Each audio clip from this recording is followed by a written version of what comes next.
We have some breaking news to bring you now from Ukraine. Ukrainian intelligence says it has foiled a Russian plot to assassinate President Zelensky, and it has arrested 2 colonels from the government protection unit suspected of passing on secret information to an FSB cell. Has Russia actually tried to cross a Rubicon and assassinate the leader of Ukraine, their foe in the war? Is it a misinformation campaign? Is it something to try to make it sound like Russia was trying to do that to cast them in a bad light? Or was it possibly some way to unearth what was going on inside Ukraine to try to find out if their intelligence services had been penetrated? That is the question that we have today. It's a really big issue. And man, we have a great expert to cut our pull today. And that is Larry Johnson, who, by the way, is a fan favorite here. And a lot of our people have been asking for you for a long time. So we're glad to finally get you on board. I'm really pleased to be with you, Danny. And for those who may not know, if any they don't know, Larry's a former CIA intelligence analyst and Substack author of Son of New American Revolution. So truly, we're grateful to have you on. And man, do we have a hot one to talk about today, given this information. And first of all, I just want to ask, what are your thoughts when you hear this? Because one of the first questions that came to me was, why now? Because it seems like that they could have taken Zelensky out anytime they wanted. And there's been reports over the last month or so that Russia doesn't even want to get rid of him. They actually prefer to deal with him as anybody else. Wonder what you think. Yeah, so the Russians aren't going to try to eliminate him until his presidential term is up. So the term, he was a new president in Ukraine, is supposed to be inaugurated, I think, May 20th. But there's not going to be an inauguration because the Ukrainians, Zelensky, suspended all democratic procedures, suspended elections. So that gets right up there with banning political opposition parties, banning opposition media, locking up clergy, all those pro-democratic things that one does. Let's remember, Putin, as a lawyer, he does things by the law. He really is sort of a stickler for that. And perhaps one of his weaknesses has been he's naively believed and trusted the West to abide by some of those laws that they've signed on to. So he's not going to kill an elected official who's still legally in office. Once Zelensky's term ends here into May, I think you'd be a foolish insurance salesman to go sell him life insurance, because so what would be the benefit to Russia to act after that, whether it's legal or illegal? Yeah. Because there's some arguments that it benefits Russia to have him in charge as opposed to somebody else who may follow, because that he's losing credibility at home, and he's been really damaged by the issues with Zelensky and his claims of success during the 2023 offensive, all of which have been bad, and now he's going down. To take him out now might turn him into a martyr. So how do you see that play out? Well, no, I don't think so, because for this reason, up to this point, Russia has shied away from really going after the decision-making centers, the power centers in Ukraine. Once in a while, they've hit some command bunkers. They made a strike on SBU headquarters, but they were content with their strategy to continue this war of attrition.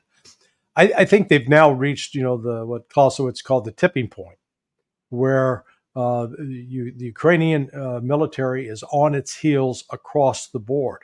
The combination of lack of trained manpower, that's number one. Then you tie that lack of trained manpower with having to use some Western military equipment, which is either too complicated to use or just basic crap, not enough ammunition. So they've got this multitude of problems. So now at this point, take out the leadership, because it's already clear Zelensky has been adamant he will not negotiate with Russia. So Russia will kill him to get him out of the way, that they can have negotiations. Negotiations, the only thing that's going to save anything that's any remnant of Ukraine at this point. And do you have any sense of who might follow him, and would that be more amenable to having negotiations?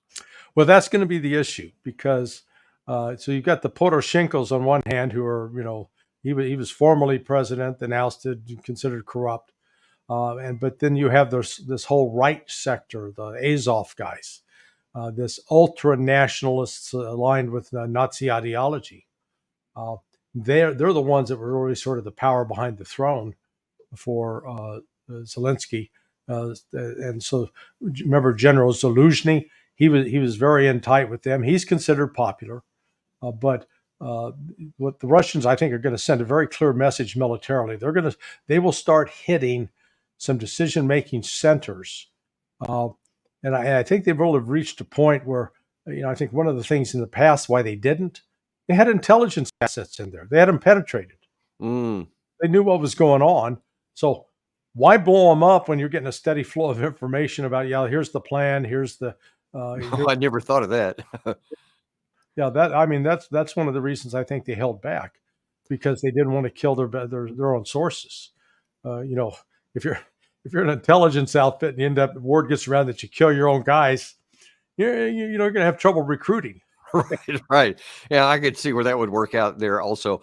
I want to take advantage of your intelligence knowledge here. And what is your understanding of where things sit right now with the Crocus terrorist strike that Russia said in the days afterwards was actually planned by the Ukraine side? It's kind of fallen off the radar.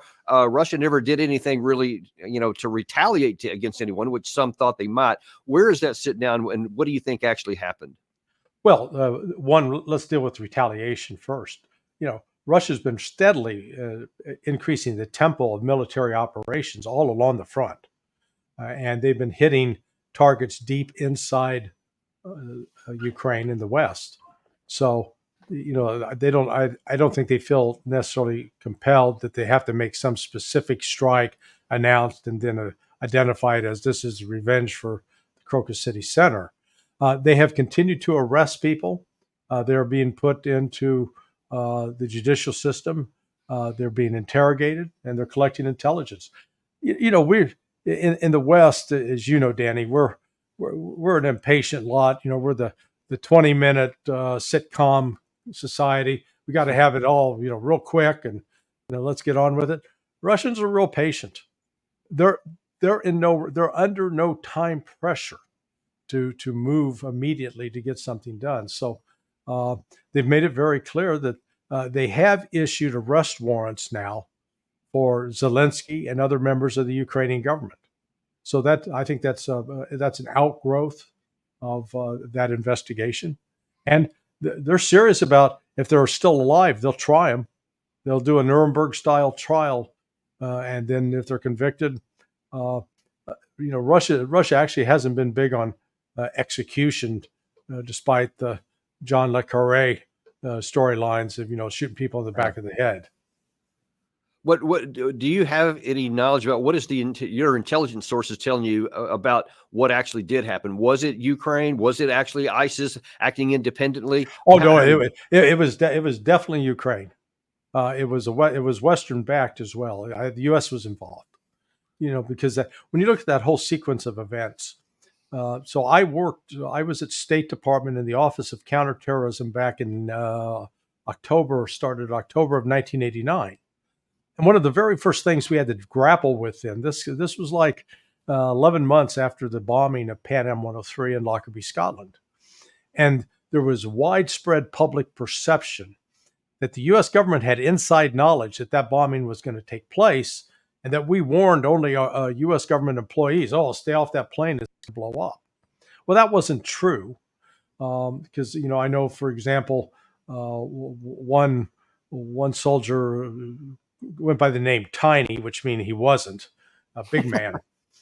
He was with the group known as ISA, and he had been conducting some covert operations in Beirut, Lebanon, looking for hostages. He was on that plane. He died. So what we had to come up with was a policy on, under what circumstances are we going to warn the public. And that became known as that if you have credible information you believe is valid, but it's not specific, that you can't go out and preempt the attack, then you have to go with a public warning.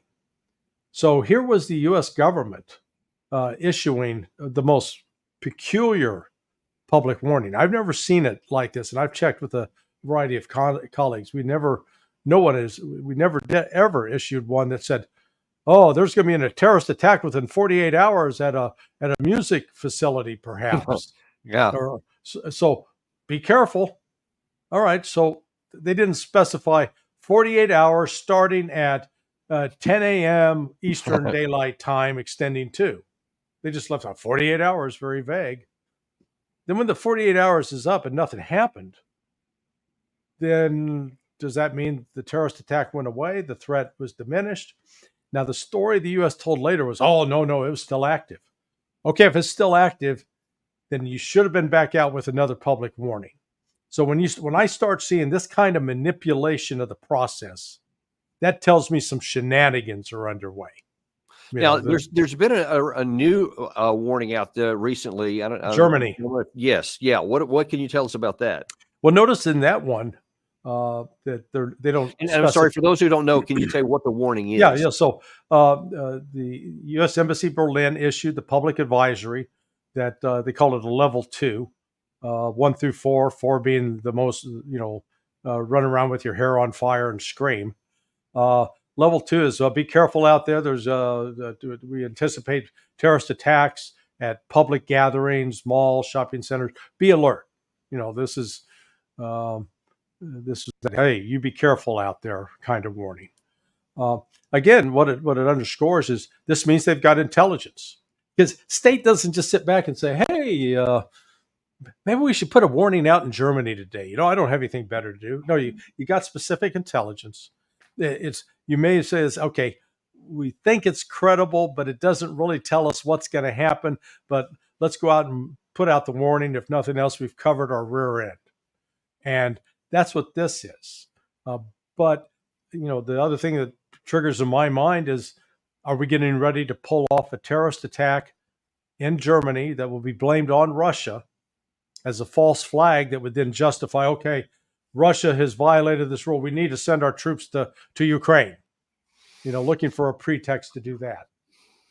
I remain skeptical of all of our motives because the other thing that was triggered with Crocus Center, I've been involved with investigating and handling the aftermath of terrorist attacks going back to 1986. I have never seen a situation in which we got a terrorist attack and in 55 minutes we come out and go, yep, that wasn't Ukraine. Yeah, that, right. Which is what the White House did, is goes, wait a second. How do you know? The only way you know is that you know who was involved. You were involved with the recruitment, etc. I think ISIS-K is just a convenient excuse because none of these guys, and I don't know if you've talked to Scott Ritter about it, but when the Muslims, when they make a confession of faith, and about the confession to Allah and the confession that Muhammad's the prophet, they'll raise their right hand and point a finger to heaven. Well, these 4 clowns all had their left hand up, number one, and the left hand in there in that Muslim culture that's the toilet hand. That's not the eating hand. And some people say, well, maybe it was just one of those, the way they placed the image, it reversed the image. No, because you've got an Arabic poster behind them that still is reading in the correct way. So they didn't even have the basics. They were taught to be fake Muslims, and they didn't even know how to be good fake Muslims. Yeah, this just didn't pass the smell test to me. I'm not an intelligence expert. I know some stuff about terrorism, not anywhere near as much as you, but it just didn't smell right to me somehow. Yeah, so I'm remain skeptical, as you said. Yeah. No, so I want to move down the list on something you said a second ago, because I think it really gets to the point of what we're doing here. And that is, what is America's objective? What are we trying to do? Now, last month at a congressional hearing, at a Senate hearing, Secretary of Defense Lloyd Austin was asked point blank, what is America's objective in here? Now, as you're watching this clip here, note how painful and difficult it is for Austin to explain anything. So what does victory look like for Ukraine? How do you define victory? You may have heard me say this earlier, Senator, but We've said from the very beginning that what we want to see is a Ukraine that's a democratic country that has that is independent and has the ability to protect its sovereign territory, to defend its sovereign territory, and to deter aggression. Does that mean Crimea is part of Ukraine? Crimea is a part of Ukraine. Well, okay, right. But in order for the war to be over, does Ukraine have to control Crimea? In terms of how things transition going forward, I would not want to predict what President Zelensky will decide. I think part of the problem, with all due respect, is that this administration has not articulated what an exit strategy is. To me, this is a blank check for a war that, without any clearly defined goals, will be endless. Which is exactly where we are. And I mean, what really jumped out at me at the first part was when the senator asked him, what does a Ukraine win look like? He didn't even describe a win. He just said, well, we want them to be this aspirational stuff. And he had a hard time getting that out. Yeah, well, not surprising. I got several buddies that served under him when he was in Afghanistan. If you're going to measure intellectual firepower in terms of caliber, he's a 22 short. Okay, 22 short. Yeah, poof. Not a lot of pop and zing behind that. Look, the real objective of the United States with this whole Ukraine operation was to create the Ukrainian army as a military proxy. And we worked aggressively at that over the last, the exercises started back in 2008, I believe. But the joint military exercises with both EUCOM and with NATO, they were conducting 2 or 3 a year at least. And these were not just, these were both field training exercises as well as the desktop exercises. And some of the training that was included by NATO was cyber warfare. Now, NATO always claims to be a defensive organization, but this cyber warfare is not defensive. Excuse me. That's an offensive operation. And the intent was to create Ukraine as a battering ram that would hit Russia. And the intelligence analysts, for whatever reason, genuinely believed that if we put enough combined economic and military pressure on Russia, it would crack. It would force Putin from office. It would cause a split in the military and in the political elite, and that therefore we would get access. This is all about money. Because Russia is the number one country in the world in terms of natural resources. It doesn't need to import a single thing in order to run all of its industries. It's the only, unlike China, who's an industrial giant, but China has to rely upon the West to produce a commercial airliner, not Russia. Russia produced its first commercial airliner in 2023 entirely with its own parts and entirely domestically. And so when you look at the uranium, the gold, the oil, the gas, the natural gas, the aluminum, the nickel, Lumber, all that. and all the rare earth minerals, good God, it's a treasure mine. And the West has been wanting that. And that was the ultimate intent and goal.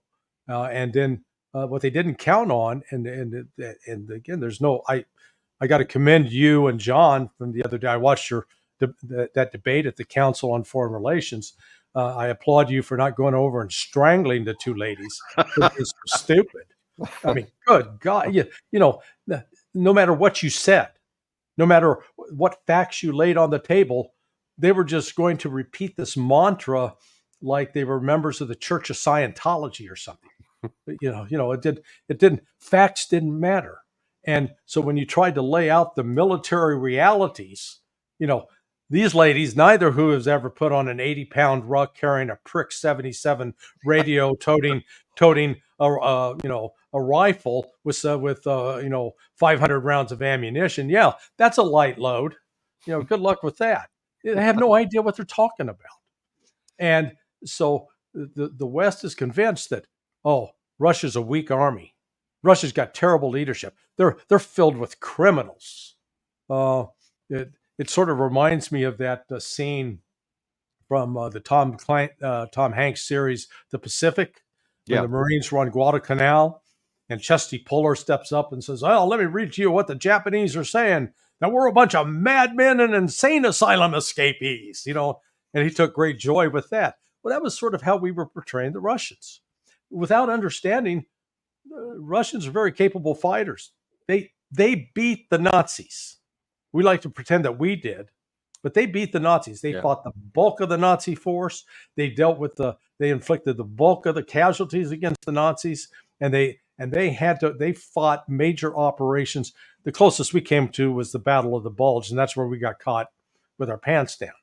None of our other major mass movements during World War II came anywhere close to what Operation Bagration or the Citadel operation or Stalingrad, just go on and on and on. So, we've made light of Russian military capabilities, and yet here they were.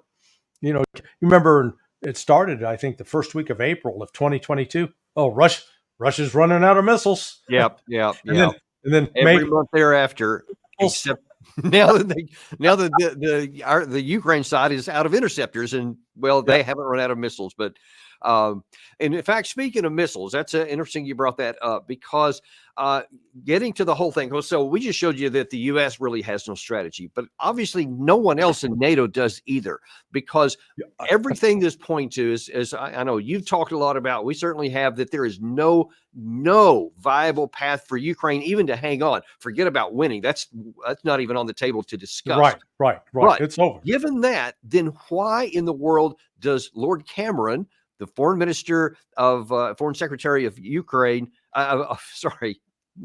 juxtaposition there. The UK say this.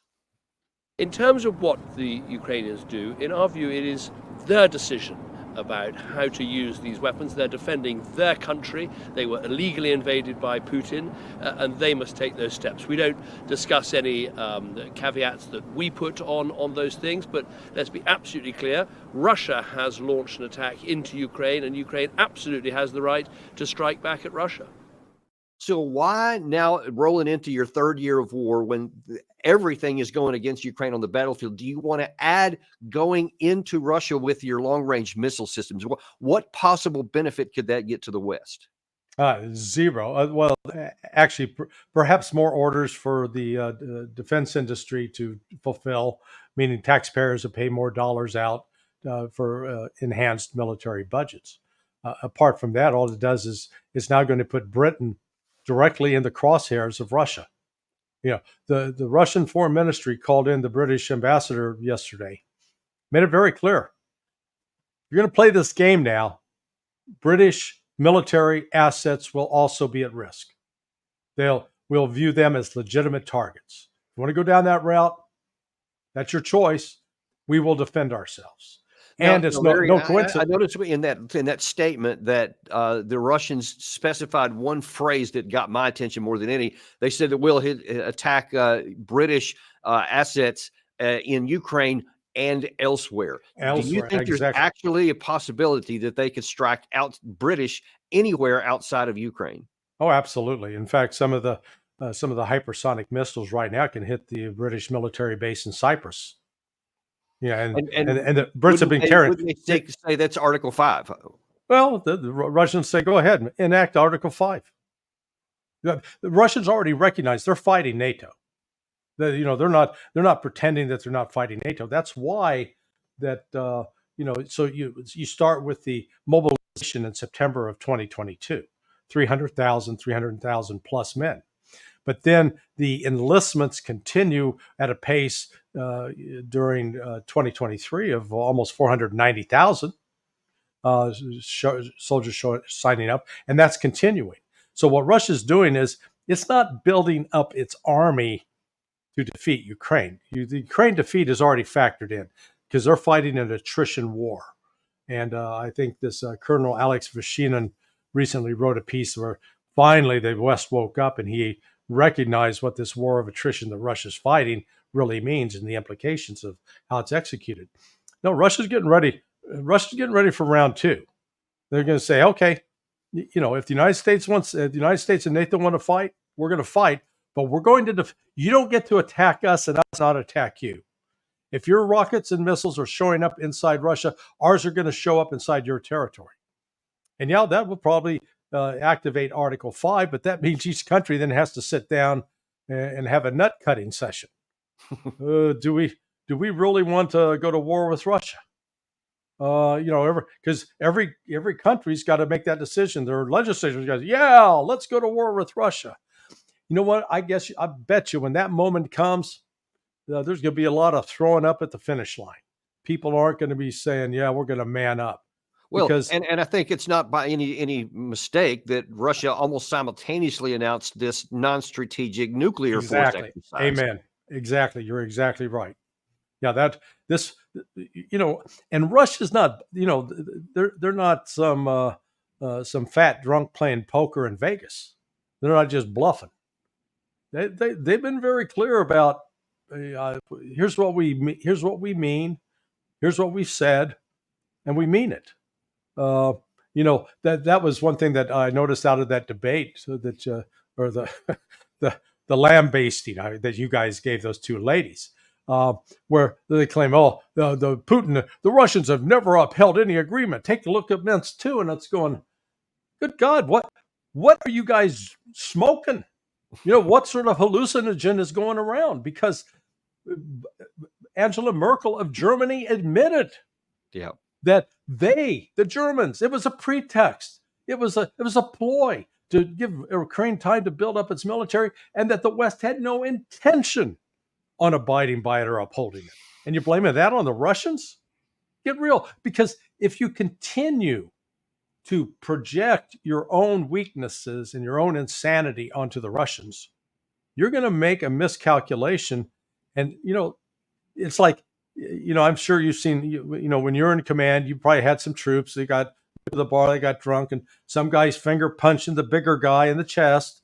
And the bigger guy is, I'm not going to react. And then he gets finger punched one too many times and he levels the other guy. That's good. That's what's going to happen to the West. Because it's not just British, but and this is an easy target to go after because he makes so many of these kind of just outlandish comments. But his thinking is not alone. Ben Hodges thinks that we should maybe revisit. Yes, I don't even get it out, and you're already going there. God, yeah, he basically wants to go back to what we rejected in the first week of the war: is a no-fly zone. Check this out.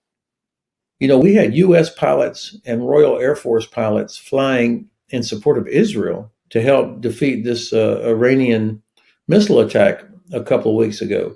Israel has the best air defenses in the world. I mean, if it was important enough for the U.S. to contribute to that, why are we not helping Ukraine protect its civilian population? And Ukraine does not have the best air defenses in the world. So I think this is something that I would absolutely support. So, I mean, in Iran with no nuclear weapons or Russia with the most in the world, and he doesn't see the difference. I believe him. He probably doesn't get it. Oh, no. Hey, listen, I'm all in favor of the no-fly zone as long as he's flying the lead aircraft in the first sortie, okay? because then at least we'd be rid of his stupidity and his incredibly ignorant analysis. I mean, honest to God, how does somebody become he was a 4-star, wasn't he? 3-star commander of U.S. forces, U.S. Army forces in Europe. All right, so a 3-star, and to be, I mean, that abjectly stupid. And I'm not doing that to attack him on a personal basis, but these are, I had the benefit when I was at State. I was mentored by a retired Marine 06, and he was a consummate professional. He was old school, did 2 tours in Vietnam. He was instrumental in setting up diplomatic security at State during his final tour with the Marine Corps, of all things. But I learned from him real quick. And when you see the like of Hodges saying things like that, not even understanding how really imperfect and inadequate the Israeli air defense system is, because the Iranians defeated it last time with 9 ballistic missiles. They weren't touched. They had a ballistic warhead that actually it came down and it diverted. Yeah. So we actually had Ted Postal on to come on and show us exactly what happened with that. So most people don't aware of that. They just see that 99% and think it got everything. I posted Ted's. He wrote a long analysis of it. I Yeah. Oh, that's posted right. it. Yeah, that's right. I did see And that. so you done good having him on, because Ted knows what's going on. So and this reflects Hodge's lack of understanding of what Russians' air defense system is, number one, and the reason Russia has such a robust air defense system, it goes back to the summer of 2001 when George W. Bush and Dick Cheney said, "That's a good idea. Let's abrogate the anti-ballistic missile treaty. Let's walk away from it. We're going to focus on missile defense." And then the whole global war on terror gets ramped up, and they put that to the back burner. The Russians tried to stop them from doing it at the time, and the United States blew off the Russians. So Putin set his guys to work, and lo and behold, the Russians now have not only the S-300, the S-400, the S-500, S-550. They have the most advanced, effective air defense systems in the world, and they can actually shoot down hypersonics. Israel doesn't have that. United States doesn't have that. Hell, United States doesn't even have a functional hypersonic missile yet. And I know one of the guys who's involved directly with the direction of the program. Nice guy. They're working hard on it, but we don't have it. Not there yet. Yeah. Yeah. Well, and it's sticking with now a 4-star retired general. I know you're going to get a reaction from this one as well, but we got to cover it because this is what people are saying. David Petraeus says that we should not reject forever wars. In fact, we should embrace it. I was not one who believed that you had to actually end endless wars. In fact, I opposed the withdrawal from Afghanistan.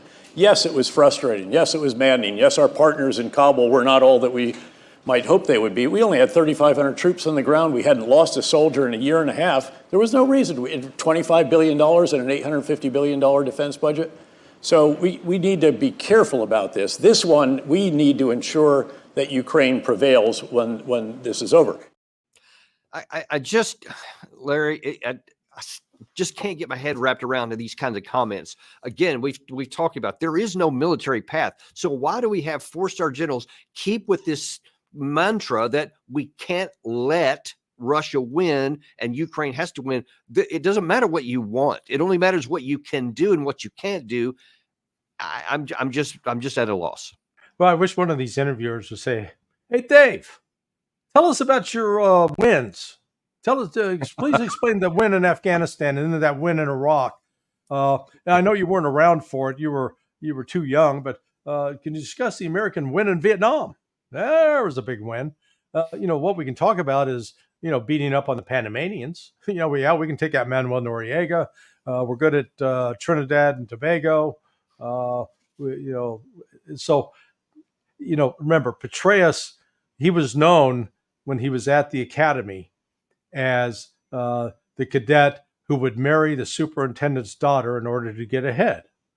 And lo and behold, who did he marry? The superintendent's daughter. So this guy has been a social climber from the very time he started at that institution. And yet his military career is tarnished dramatically and undistinguished. He was notorious for taking credit. I know firsthand he got credit for writing the counterinsurgency manual, the doctrine that was being supposedly applied in Iraq. And I know the major who actually drafted it.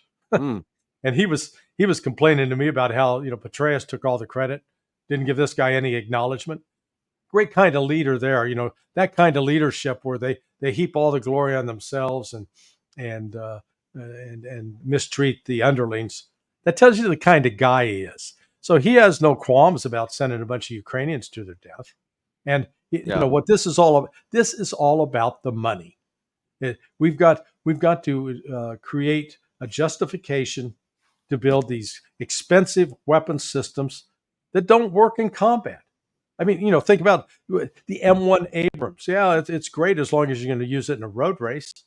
If you're going to put it out of the track at the Indianapolis 500, fast tank. But when you get into a combat environment like Ukraine, where for every 1 hour of combat operations in that tank, you got to do 8 hours of maintenance. Could you imagine having a car that if you had to drive from like Washington, D.C. down to Miami, and that for every hour you drove, you had to stop and get 8 hours of service. Yeah. And I've been into some of those organizations, and I guarantee you that is a legit issue. You have to stop and do that kind of maintenance all the time. As a matter of fact, my mentor, Doug McGregor, was on our show talking about very similar things just a couple of days ago. Yeah. So, I mean, you've experienced it firsthand. And how are you supposed to fight a war of attrition when you're spending more time in the shop and maintenance than you are out on the battlefield? But we And also need to go back and look at all of the armed forces because they need to integrate their capabilities much more effectively than they do today. This means a complete reorganization or overhaul of the Department of Defense. This, of course, is the thing that nobody wants in Washington because the existing equipment lines, the 43 4-stars and their headquarters and interests, these things support endless defense spending on a scale that is unnecessary and ultimately detracts from our prosperity. That's kind of the same point you made there. Oh yeah, well, Doug's been a leader in that. Another fellow. Are you familiar with Andrei Martyanov? I am not, actually. Oh, well, okay. So Andrei was a Russian naval officer, but became an American citizen back in the 1990s. He wrote a book back in 2017 called "Losing Military Supremacy." Made exactly the points that Doug is making, and he's written 3 other books since. He's got a new one coming out. But my point is with what Martyanov is saying, and I'll send you the links. Yeah, what please Martyanov is saying, what McGregor is saying is exactly right. I ran across just the other day that for the F-16, do you know how many hours of maintenance are required for an F-16 for 1 hour for one flight hour? I don't actually. 17. So 8 to 1 is bad, but 17 to 1, holy crap. Yeah. So, and they're going to send that to Ukraine. Hey, yeah, we really like you. We're sending you the F-16. You know, you only give that to people you don't like. Saddle them, especially without the system to actually do those 17 effectively. But that's a separate issue, I guess. Yeah, amen. Exactly right. So, that's the thing that these people like Hakeem Jeffries, we're going to send troops. They have no conception. I guess maybe they spend too much time watching Star Trek where, beam me up, Scotty, beam me down. So you get to magically move people from point A to point B. And they don't understand what's required to actually, if you're going to go send troops into Ukraine, the number of forces to be assembled, the logistics train that's involved with that. And the fact that unlike the lead up to the Gulf War in either 1990 or in 2002 going to 2003, we didn't have to worry about being attacked. The Iraqis weren't launching missiles at us. That ain't going to happen with the Russians. Russians aren't going to sit back and let us build up a 500,000 man force and then, oh, gee, where did that come from? No. So, I mean, we've lived with this military fantasy for too long. And Doug's exactly right. You need to wake people up from it, but there's so much money invested in the system that they won't let go of it. Yeah, and actually, we're going to get to in a few minutes here. What really that mentality comes from the top of talking about the fantasy. I'll get to that in a second, but first, I want to hit one more on the money issue because it's almost as though the Hakeem Jeffries and the Volodymyr Zelensky are actually kind of one mind about the money train, because here's what Zelensky is actually looking for now. Our teams, Ukraine and the United States, are currently working on a bilateral security agreement, and we are already working on a specific text. We are discussing the specific foundations of our security and cooperation. We are also working on fixing specific levels of support for this year and for the next 10 years. 10 years. So we want this gravy train to go a long time, but I just can't understand how even the mentality thinks that you can hang on for another. I mean, I don't know if they're going to make it through the rest of the summer. I'm with you. Yeah, no, I'm with you. It's not going to last 10 years. 6 months ago when people said we're talking about this war had entered a stalemate period. Now, I'm not a great chess player, but I have played chess and I understand what a stalemate is. That neither side can make a move that's going to make a change in the game. Well, the Russians certainly were not faced with the stalemate. The Russians still had lots of moves left to make. And the fact that the leaders in the West did not grasp that is one other sign of the incompetence, combination of ignorance and hubris that possesses the West these days. But I do firearms training right now as a big portion of what I do. And the reason I like it so much is it's very black and white. A gun's either loaded or it's unloaded. There's not in between, maybe loaded. And you press that trigger, it fires or it doesn't fire. Well, the military affairs are similarly absolute. Either you have a military unit that's properly supplied that can conduct and sustain operations, or you don't. There's no in between there. And when you look at the outlines of this battlefield, where Ukraine no longer has air defense, Ukraine's ability to use artillery is very limited, both because of limits of ammunition and lack of replacement barrels.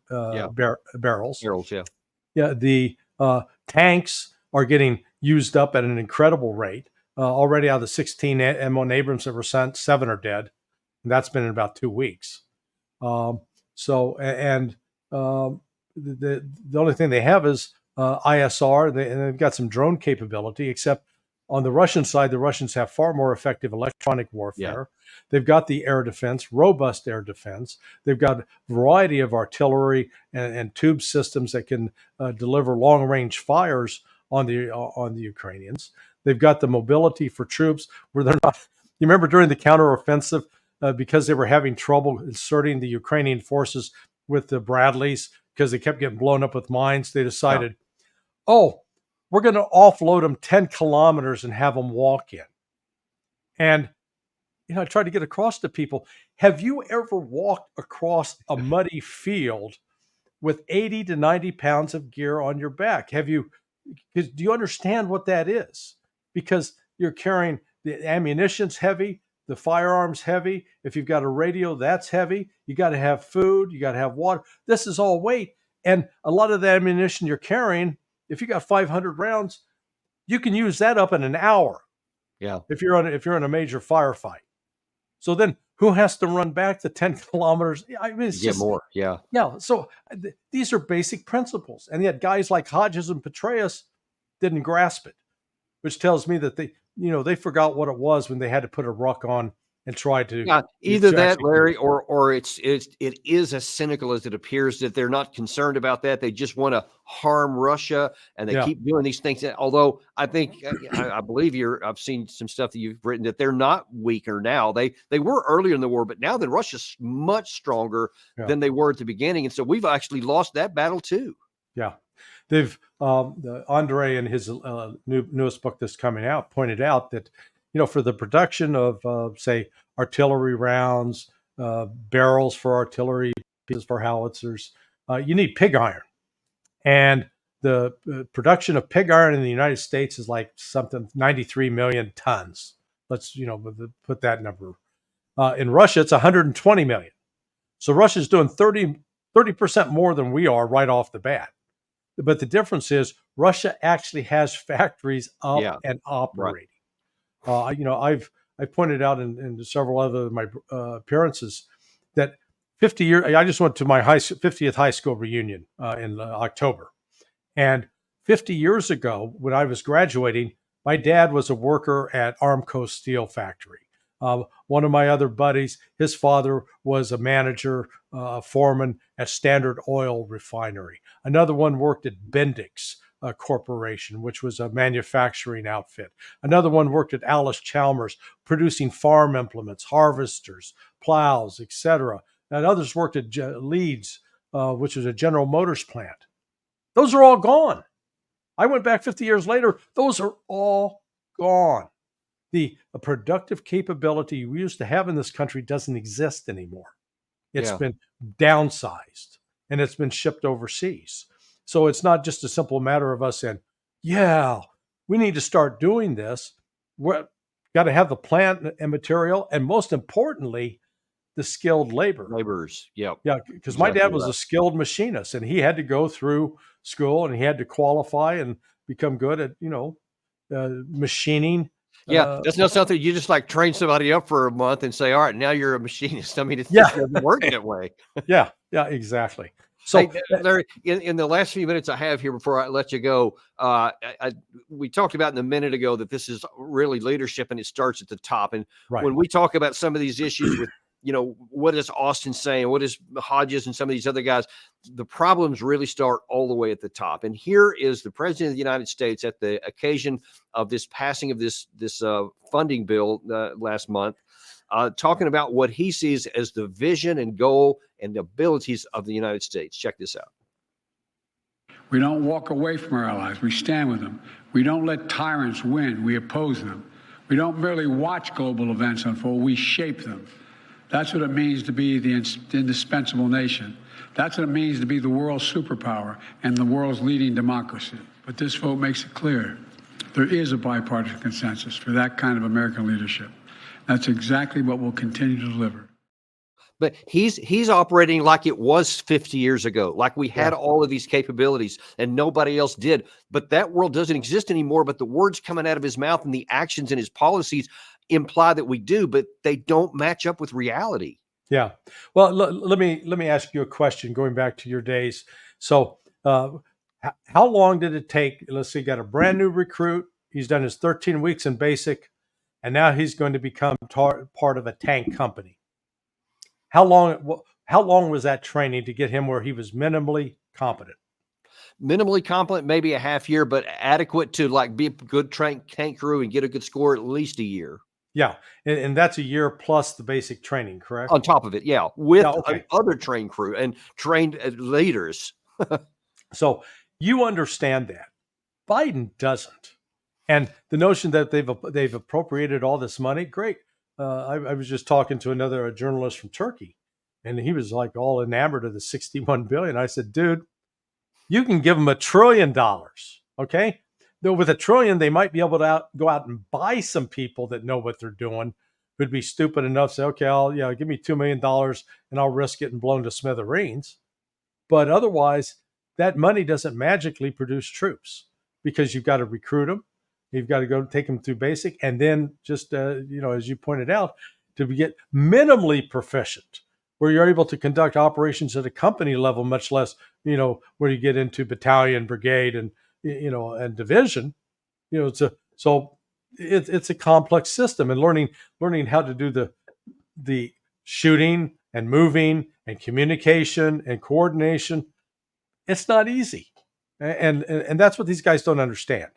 They've it's like they've been playing Call of Duty out there on a game set at home without understanding the actual human cost involved.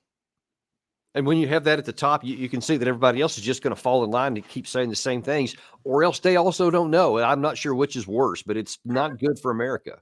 But, I don't know if you've ever read Legacy of Ashes. It's a book by Tim Weiner about the first 60 years of the CIA. And in one, he recounts, he's got the tapes from regarding the Cuban Missile Crisis. And here's John F. Kennedy saying, boy, I don't understand why Khrushchev is doing this. I mean, it's not as if we put missiles into Turkey. And according to the transcript, everything went quiet. And McGeorge Bundy goes, Mr. President, we have. Now, dang. That's just a reminder that someone even as, Kennedy was not a stupid guy. He was a bright guy. He was had military experience, at least in the Navy. He did, yeah.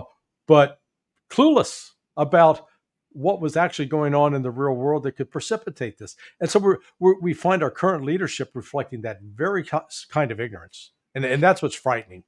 Yeah, I agree. And that's not something you can just fix overnight because it's the whole class. It's not even just the president. It's not even if you got, President Eisenhower was reborn and somehow launched into the White House. It's the whole system that has to get fixed. And I don't know how you do that. But hey, listen, I really appreciate you coming on today. This has been really illuminating for our audience here.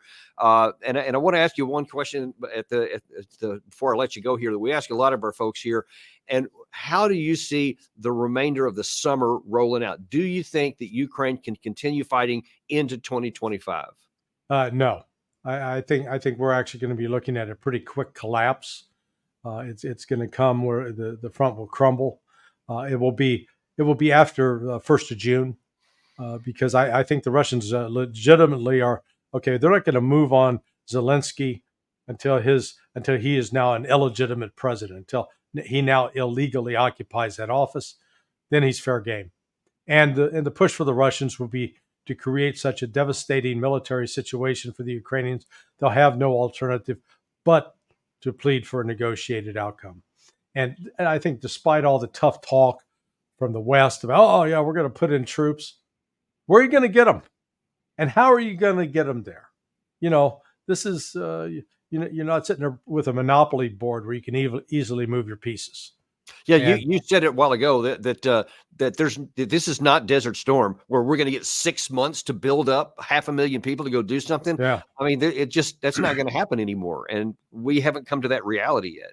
Yeah, a friend of mine she was in charge of the tip fiddle back at the Pentagon, and the whole ramp up of which units get alert, and again, you understand the process of you get the alert order, the warning order, and the alert order, and then the deployment order, and then there's a whole bureaucratic process involved behind the scenes here. That's just not somebody snaps their fingers and it happens.